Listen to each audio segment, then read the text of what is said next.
On December 28, 2011, the streets of Pyongyang were buried under freezing snow, yet millions of citizens lined the roads, crying hysterically as a giant portrait of their deceased dictator, Kim Jong-un, rolled past.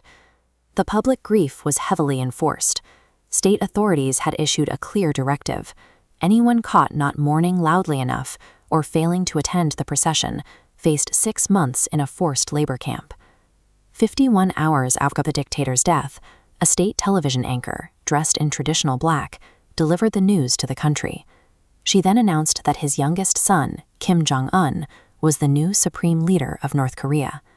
To the outside world, and even to most North Koreans, he was a ghost. In his 20s, he had spent his teenage years hidden away at an international school in Switzerland under a fake name, obsessed with basketball and wearing Western clothes. He had no military background and no political track record. Yet, this untested millennial managed to take over an impoverished nation and forge himself into one of the most untouchable autocrats alive today. He didn't build this system from the ground up. The foundation was laid in 1948, when global superpowers artificially divided the Korean peninsula along an invisible line known as the 38th parallel. In the north, Soviet leader Joseph Stalin threw his weight behind a communist guerrilla fighter named Kim Il-sung. With Soviet backing, Kim Il-sung established a ruthless, closed-off state. 63 years later, Kim Jong-un inherited this mid-century machine. But as a young, unproven leader, he was surrounded by aging military generals who doubted his authority. He had to prove he was in control. Rather than dismantle his grandfather's aging apparatus, he updated it. He took the Cold War-era tools of oppression and sharpened them for the 21st century. His first mechanism of control was preemptive elimination. Kim Jong-un moved first against the only people with the proximity to challenge him, his own family. His uncle, Jang Song-thaek, was the vice chairman of the National Defense Commission and the second most powerful man in the country. Barely 2 years into his reign, Kim had his uncle arrested on charges of treason. He was swiftly executed, erasing the old guard's strongest figure in a matter of days. 4 years later, he turned to his exiled half-brother, Kim Jong-nam. In the middle of a crowded Malaysian airport, 2 women smeared a deadly nerve agent across Jong-nam's face. He died in agony, while security cameras recorded the entire operation. By publicly assassinating his own blood relatives, he drew a hard line for the North Korean elite. If the supreme leader's own family wasn't safe, no one was. Absolute compliance became the only currency of survival. With the elite terrified, Kim enforced his second pillar: total psychological dominance over 26 million citizens. The state inserts itself into the most mundane aspects of daily life, overseen by giant portraits of his ancestors that watch over the streets. Citizens cannot choose how they look.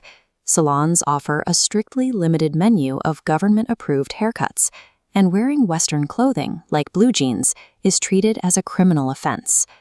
The digital isolation is absolute. The public is banned from the global internet. To get online, citizens must request government permission for a monitored 1-hour session. At home, televisions only broadcast 3 state-run channels. But the strongest deterrent is the legal system itself. If an individual commits a crime, the punishment spreads. The state targets their parents, siblings, and children, condemning up to 3 generations of a family to brutal labor camps for a single offense. When consuming unauthorized information risks your entire family's freedom, curiosity dies.